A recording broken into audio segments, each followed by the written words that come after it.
Salam sejahtera, terima kasih karena bersama dengan saya di Nazilin Unity Channel. Hari ini satu lagi siasatan paling panjang dalam sejarah SPRM berlaku di pejabat SPRM. SPRM menyoal pemberi maklumat skandal rasuah Sabah hampir 11 jam. Boleh kata hampir seharilah kan? Apakah maklumat yang sebenarnya diperlukan sangat sehingga 11 jam diambil ini?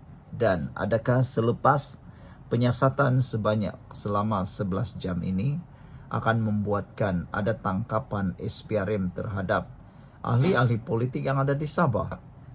Apakah selepas 11 jam mendapatkan maklumat penting ini akan ada pendedahan luar biasa daripada SPRM selepas ini? Pemberi maklumat yang mendedahkan klip video yang didakwa memaparkan penglibatan rasuah ahli politik Sabah menghabiskan hampir 11 jam di Ibu Pejabat SPRM di Putrajaya hari ini. Ahli perniagaan berusia 36 tahun itu mula disoal siasat dari jam 10 pagi sehingga jam 9 malam. Menurutnya, pegawai penyiasat memaklumkan bahawa temu bual telah selesai berhubung 9 video dan mesej WhatsApp yang didedahkannya berhubung skandal rasuah Sabah.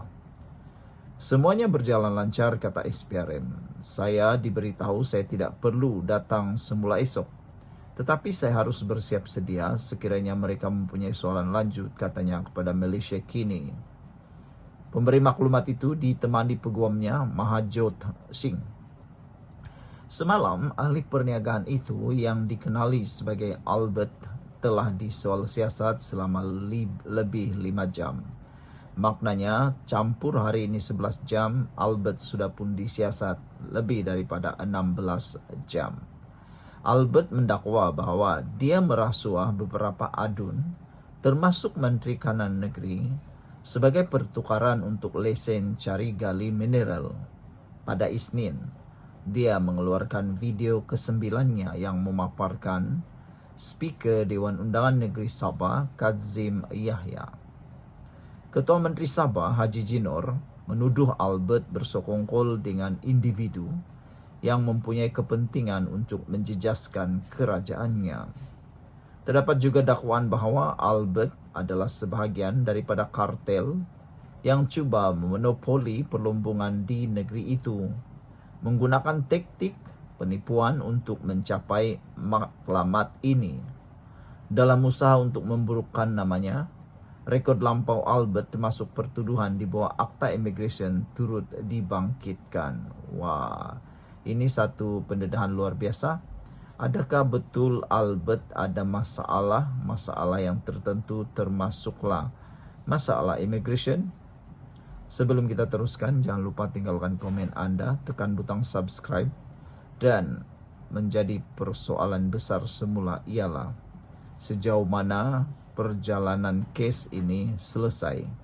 Adakah dengan siasatan hampir lebih 16 jam ini akan membawa kepada tangkapan baharu yang luar biasa berkait dengan kes skandal rasuah di Sabah? Sekian untuk kali ini, jangan lupa tinggalkan komen Anda. Salam sejahtera, terima kasih karena bersama dengan saya di Nazilin Unity Channel. Berkait dengan Sapura Energy Berhad, Anwar Ibrahim menyatakan kebenaran. Kata Anwar Ibrahim, bantu salah, tak bantu dituduh pengkhianat. Inilah yang sekarang menular di media sosial.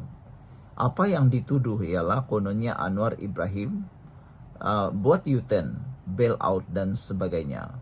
Namun sudah dinyatakan bahawa apa yang dibuat oleh Anwar Ibrahim ini sudah pun melalui forex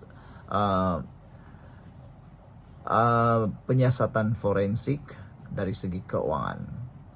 Anwar Ibrahim hari ini membidas pihak yang mengkritik langkah kerajaan memberikan suntikan tunai 1.1 bilion kepada Sapura Energy Berhad, Sapura Energy yang dibelenggu hutang. Sambil menegaskan bahawa pembiayaan itu hanya akan digunakan secara eksklusif untuk membayar balik vendor, Perdana Menteri berkata, Jika tidak berbuat demikian, dia akan tetap dikecam atas alasan yang lain pula. Inilah yang disebut tak tolong pun salah, ditolong pun salah. Apabila ditolong, lain pula ceritanya. Apabila tak ditolong, lain lagi ceritanya. Pembangkang pasti akan guna kedua-dua isu itu. Daripada kira-kira 2.000 vendor, 80% daripadanya adalah Bumi Putra yang telah menyumbang kepada Sapura Energy. Bagaimana vendor boleh dihukum, kata Anwar. Kalau saya tak tolong, dituduh Anwar khianat sebab dia bukan lagi bantu perjuangkan nasib Bumi Putra. Dia hanya jadi jurucakap DAP, kata Anwar. Kalau kita bantu pula, dia kata, oh kita. Salam sejahtera, terima kasih karena bersama dengan saya di Nazilin Unity Channel. Saudara, Perikatan Nasional melalui ahli-ahli politik mereka, ahli parlimen maupun adun, selalu saja bercakap tentang naratif kononnya hidup makin susah, harga barang makin susah, kos sara hidup makin susah. Ahli-ahli parlimen pembangkang ini seringkali selalu saja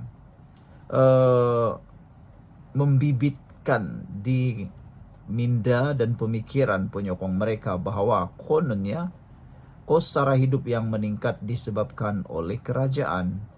Tetapi mereka lupa satu perkara, bahwa kadang-kadang ahli-ahli parlimen ini pun hidupnya mewah. Pada masa sama bercakap tentang kos sara hidup. Akhirnya mereka kantoi sendiri. Susahnya hidup pembangkang terbongkar. Daharga basikal dan kasut ahli parlimen PN ini. Ketika pembangkang menyalak melakukan peruntukan, terbongkar pula gaya hidup kayangan seorang ahli parlimen Perikatan Nasional PN. Sebelum kita teruskan ulasan ini, bagi mereka yang ada masalah gout, kencing manis dan tinggi darah, saya kongsikan satu produk bagus untuk Anda. Produk ini terbukti membantu menyehatkan, menyembuhkan, dan paling penting sekarang harganya murah untuk promosi sambutan Hari Raya. Beli cepat sebelum kehabisan stok dan kembali semula kepada harga asalnya. Jangan pula nanti raya kena gaut pula. Sediakan payung sebelum hujan. Saudara-saudara sekalian, ahli parlimen Perikatan Nasional yang terkantoi ini mempunyai harga basikal yang digunakan. Luar biasa. Harga basikal yang digunakan wakil rakyat berkenan rupanya lebih mahal daripada produk Axia E yang dikenali sebagai Azia Rahmah. Pencarian warganet mendapati basikal berprestasi tinggi yang direka khas untuk perlumbaan dan kayuhan berkelajuan tinggi itu mencecah hampir Rp36.000. Angka itu jauh lebih mahal apabila dibandingkan dengan kereta Azia Rahmah yang ditawarkan pada harga Rp22.000 tanpa insuran.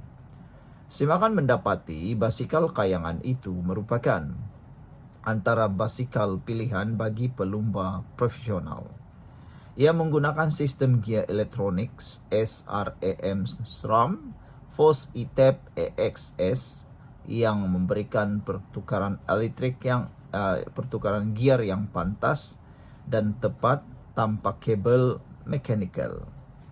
Warganet turut menyiasat harga kasut sukan berwarna putih yang dipakai ahli politik berkenan semasa menunggang basikal puluhan ribu ringgit itu. Kasut yang direka khas itu untuk pelumba basikal profesional dan kompetitif dengan kayuhan jarak jauh dan berintensiti tinggi itu berharga Rp1.075 di pasaran. Sebelum ini ahli parlimen pembangkang menuntut kerajaan Madani menyalurkan peruntukan. Ada dalam kalangan mereka kononnya terpaksa menggunakan wang simpanan serta gaji sendiri untuk membantu rakyat dan menampung kos operasi pusat khidmat. Walau bagaimanapun, pembangkang menolak memorandum persefahaman MOU berkaitan peruntukan kepada ahli parlimen pembangkang sebelum ini. Pengurus CPN Tan Sri Muhyiddin Yassin berkata, syarat yang ditetapkan kerajaan disifatkan terlalu ketat dan tidak adil. Susulan itu, Perdana Menteri menemplak penolakan pembangkang terbabit, tetapi menyatakan bahawa ruang perbincangan antara kerajaan dan pembangkang berhubung perkara itu sentiasa terbuka. Saudara-saudara sekalian, apa yang mengejutkan kita ialah ditularkan basikal yang dipakai oleh ahli parlimen ini di luar ruangan X, media sosial X. Anda boleh lihatnya, siapakah ahli parlimen yang begitu hebat mempunyai basikal yang begitu mahal itu. Jadi berhentilah bercakap kononnya tidak mempunyai uang untuk membantu rakyat kerana tidak peruntukan dan sebagainya, kerana nanti Anda akan terkantoi sendiri. Sekian dulu, jangan lupa tinggalkan komen Anda.